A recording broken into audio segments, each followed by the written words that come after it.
Vamos ver agora,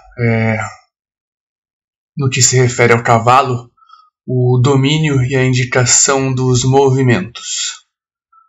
Bom, o domínio do cavalo, quando centralizado, vai ser até de 8 casas.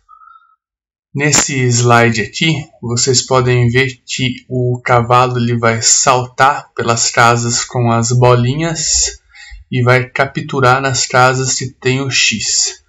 Reparem sempre no padrão em L do movimento do cavalo. Ele salta pela bolinha 1 e 2 e captura aqui onde tem o X. Repare o formato do padrão em L do movimento do cavalo. Da mesma maneira aqui, ó. Salta pela bolinha 3, pela bolinha 4 e vai poder capturar aqui nesse X ou aqui nesse outro X.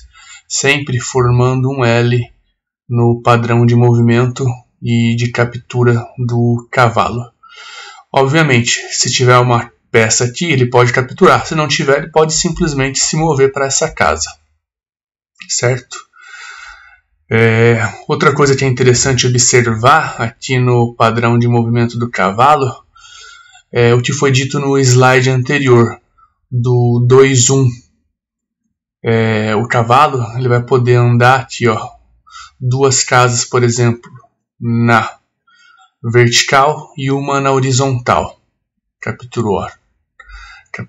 Capturaria aqui no X ou se moveria aqui, né, para onde tem essa casa com o X. Mas repare que ele vai fazer o padrão de movimento 2-1. 2 casas na vertical e uma na horizontal.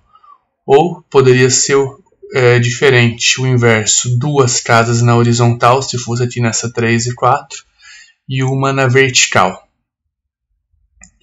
Sempre observando o padrão em L e o esquema 2-1. Vejam aqui, 2 casas na vertical, aqui para baixo, e uma na horizontal. Outra coisa que é importante observar aqui no movimento do cavalo é o que já foi dito na aula anterior, que ele pode fazer aquele padrão de movimento 1-1, que seria um movimento da torre e um movimento do bispo. Reparem aqui, ele pode fazer um movimento da torre na vertical e depois um do bispo na diagonal, ou nessa outra diagonal. Ele pode fazer um movimento da torre aqui na horizontal e um movimento do bispo nessa diagonal ou nessa diagonal, certo? Esse é o padrão de movimento 1-1, que seria um movimento da torre, por exemplo, nessa vertical, na bolinha 5 para baixo, e um movimento do bispo na diagonal, ou nessa aqui. Certo?